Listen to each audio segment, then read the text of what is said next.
Hello and welcome to the second part of an overview of my programming language Selenium, which I did not mention the name of before, and it's called Selenium because I can. It kind of sounds cool. There's no real reason for it. Anyway, like I was saying, there's a constant system.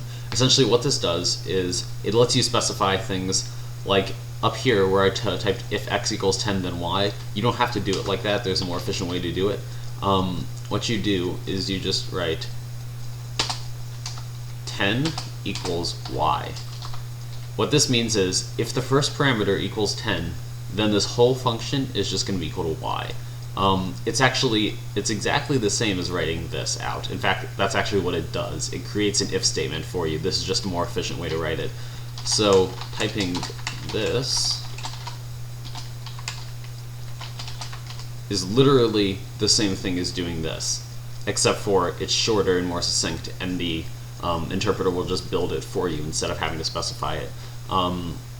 So the Fibonacci function I'm using uses a ton of these presets to make it run a little bit faster. It has it all the way up to 20, so it doesn't have to recurse all the way down to 1 every time it wants to generate a value. It only has to go down to 20 or 19 or whatever. And I'm also using a slightly more efficient Fibonacci generator than the previous one, plus the one just before the previous one, because there are slightly more efficient formulas, and I'm using one of them for this. So yeah, and then there's here is where the naming comes into play. There are two naming functions actually. There's one called let, and the other one is called set. What let does is let specifies you give it a name, like for example if I wanted to make this I'm just going to name it power. And then I'm going to use the same function that I typed out up there. Also notice you want to have more than a parameter, you have to put a space. Anyway, and the download will of course be available in the description. Also, you don't have to put spaces between the arithmetic operators, but I do it because it looks nicer. Okay, so if I do this, and I say let power equals this expression, and I hit enter, nothing happens. Because all it does is it assigns power. Whoops, forgot. Oh, God.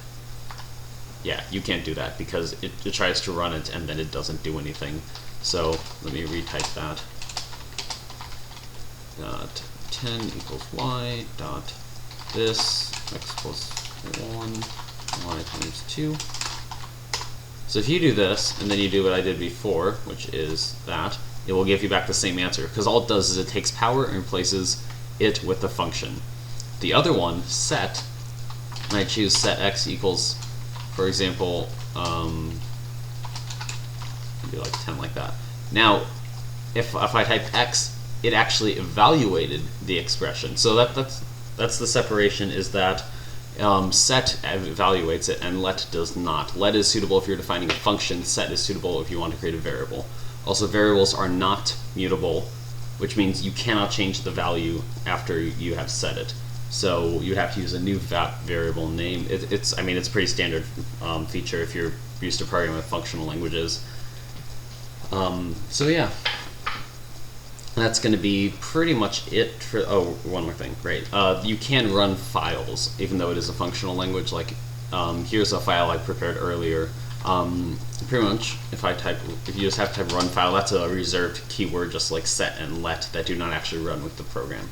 So I name the file name.se. It doesn't really matter what you name your file, but I go with SE because it's like Selenium's abbreviation. So if I type this as S says, what is your name? I can say Kytuzian, and then it will say, you said you were Kytuzian, or you said you are Kytuzian? Like a question mark.